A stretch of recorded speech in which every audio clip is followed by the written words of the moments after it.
안녕하세요. 돌쇠 뉴스 시작합니다. 일본 해상보안청이 발표한 내용인데요.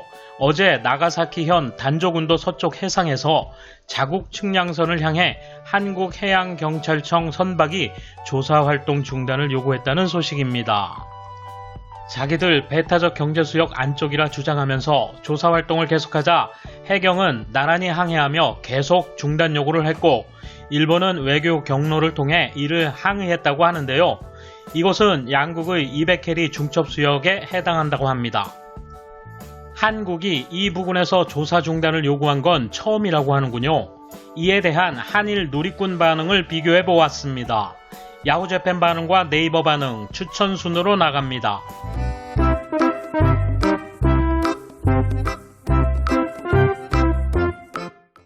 이에 대한 일본 네티즌 반응 보실까요? 야후재팬 반응. 기사의 내용에 따라 미디어의 논조가 드러난다. 신문사 상층부에 있는 화염병 세대가 없어져야 안티가 없어지는 건 아닐까.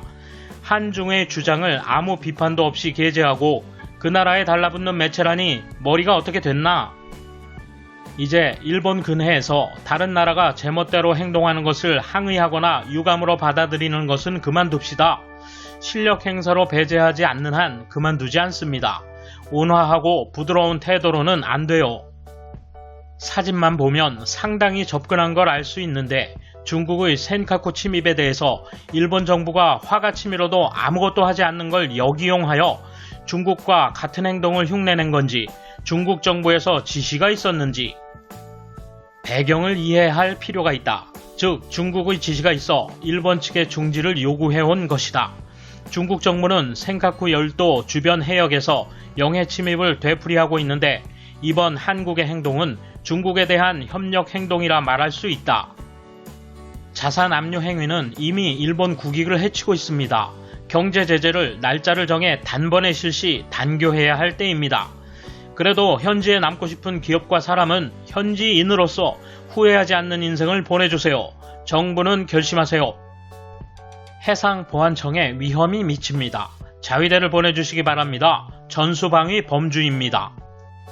나가사키 앞바다에서는 한일 대륙붕의 취급에 대한 논쟁이 있어 1978년에 일본이 대폭 양보하는 형태로 공동개발구역을 설정한 것 같습니다.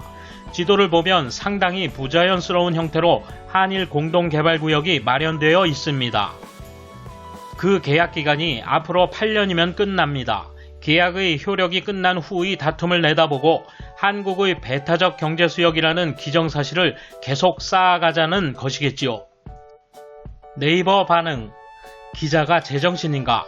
남해에서 일어난 일을 동중국해라고 아주 먼 바다에서 우리가 이상한 요구를 한 것처럼. 게다가 사진은 또 일본 영해처럼 해놨네.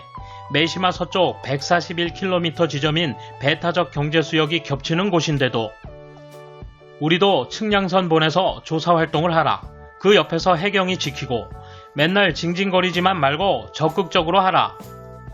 무슨 동중국해야? 남해구먼. 조사 중단 요구가 이번이 처음이라니 그럼 여태 방치한 건가? 토착 왜구들 자국 옹호하러 오실 듯. 대한민국은 일본 땅이니 처음이라면 지금 잘하고 있다는 거지. 그림 보다가 기자가 일본인인 줄 알았다.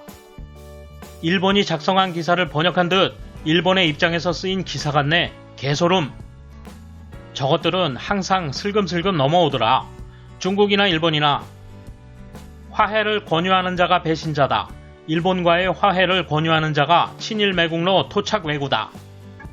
제7광구는 한일 공동자원개발구역으로 한일 대륙붕 협정에 의해 2028년 일본으로 귀속됨. 지금 저곳은 이이지 중첩수역 아닌 제7광구 지역인 듯하다.